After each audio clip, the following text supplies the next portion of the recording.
அனைவருக்கும் வணக்கம். வேலும் மயிலும் துணை. சமீபத்துல ஒரு அன்பர் எனக்கு கூப்பிட்டு ஒரு விஷயம் கேட்டார். ஐயா, நான் ஒரு பிசினஸ் பண்ணிட்டு இருக்கேன். எவ்வளவு முயற்சி பண்ணாலும், எவ்வளவு கடின உழைப்பு போட்டாலும் அதுக்கு அடுத்த நகர்வாக ஒரு பிசினஸ் வளரவே மாட்டேங்குதே. நான் என்ன கோவிலுக்கு போகணும், என்ன பரிகாரம் பண்ணணும்னு கேட்டார். அவருக்கு நான் சொன்ன ஒரு பதிலை உங்களோடு பகிர்ந்து கொள்ள வேண்டும்னு ஒரு ஆசை வந்தது. அது என்னன்னா, நம்ம வாழ்க்கையில பிசினஸ் ஆக இருக்கட்டும், இல்லை எந்த ஒரு முயற்சியா இருந்தாலும் 99% நம்மளுடைய முயற்சியாக இருக்க வேண்டும். 1% முருகனுடைய அருள் இருக்க வேண்டும். இது 2 இல்லைனாலுமே நம்ம நினைக்கக்கூடிய அந்த வெற்றி நம்மளை அடையாது.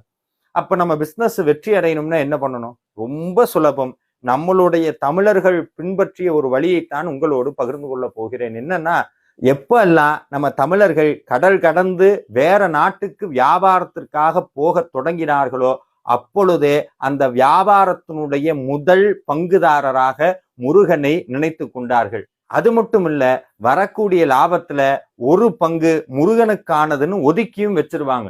இந்த வழியைத்தான் நான் அந்த நபருக்கு சொன்னேன். ஆம், நீங்கள் செய்யக்கூடிய பிசினஸ்ல முருகனை ஒரு பார்ட்னரா மாத்துங்க. அவருதான் முதலாளின்னு நினைங்க. அவர் இருக்கிறார். ஒவ்வொரு தடவையும் நம்ம செய்யக்கூடிய செலவு, எடுக்கக்கூடிய முடிவுல ஒவ்வொன்றிலையும் முருகனை நினைத்து செயலாற்றுங்கள். முருகனுக்காக பயந்து உங்கள் வியாபாரத்தில் தைரியமாக செயல்படுங்கள். நிச்சயமாக முருகன் உங்களுக்கு வெற்றியை அள்ளித் தருவார். அதோடு மட்டும் இல்ல, உங்களுக்கு கிடைக்கக்கூடிய லாபத்தில் ஒரு பங்கை முருக சேவைக்காக ஒதுக்கி வையுங்கள்.